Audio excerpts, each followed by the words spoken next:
সকালে 3 বার এবং বিকালে 3 বার যদি এই দোয়াটি পড়তে পারেন, আল্লাহ তাআলা সকল বিপদ থেকে আপনাকে বাঁচাবেন, শত্রুর দুশ্মনী থেকে আপনাকে বাঁচিয়ে দিবেন, আসমান জমিনের যা কিছু আছে সকল কিছুর বিপদ থেকে আপনাকে বাঁচিয়ে দিবেন।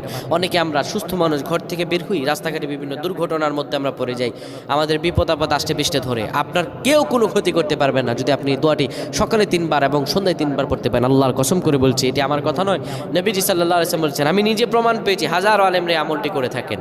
এই আমলটা গোপন আমল, সবাই জানে না, এটা আপনাদেরকে আমি জানিয়ে দিচ্ছি। ফজর নামাজের পরে আপনি আমলটি করবেন, 3 বার পড়বেন, বিসমিল্লাহিল্লাযী লা ইয়াদুররু মা ইসমিহি শাইউন ফিল আরদি ওয়ালা ফিস সামাই ওয়া হুয়াস সামিউল আলিম।